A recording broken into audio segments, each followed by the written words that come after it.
The 1x1 killer just got a nerf in Forsaken, however I believe that these nerfs are incredibly pointless because they really did not change much about 1x1. But first, let's go over the nerfs 1x1 is given, then I'll explain why they are pointless. The first nerf that 1x1 was given was the mass infection ability, and all it got was an increased end lag. So what this means is that whenever the ability ends, there is a delay. So after the mass infection is used, 1x1 will stand still for longer than before. However, this change does not really make a difference at all.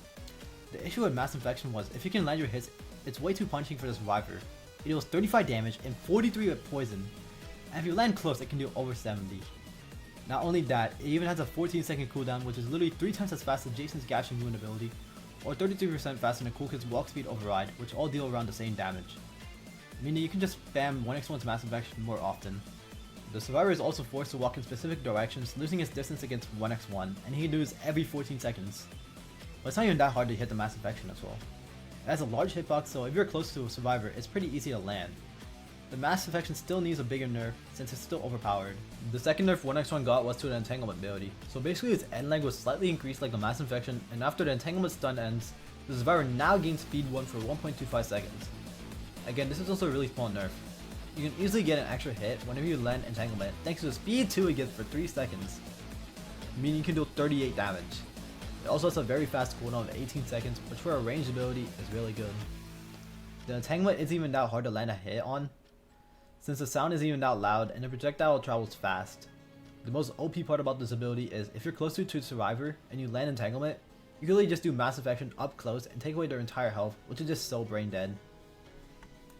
The last nerf is to the unstable eye, and basically at the start of the game for 15 seconds you can't even use unstable eye.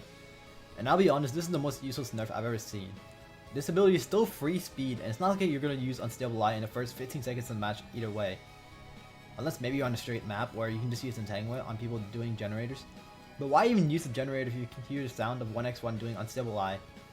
This is still easily the best ability that highlights survivors since this is the only one that even gives a speed boost in the first place. It's understandable that nerfing 1x1 properly would probably make him useless, but what even was the point of this nerf? If you think 1x1 is overtuned, then at least give someone with a big nerf, or even change another color like the Jason, so it can actually handle loopers. Jason is generally so bad whenever you're facing a good player, and you literally can't win at all at that point, since it's so easy to counter Jason with a ranged character like Chance, or Dusakar, or even 2 times since backstabbing is already quite easy. But anyways, if 1x1 were to be nerfed, there would be better ways like making the cooldowns for the abilities longer, so it's less spammier, or maybe even decreasing the damage since mass infection is so OP. 1x1 is still the best killer by a long shot, it will probably stay that way.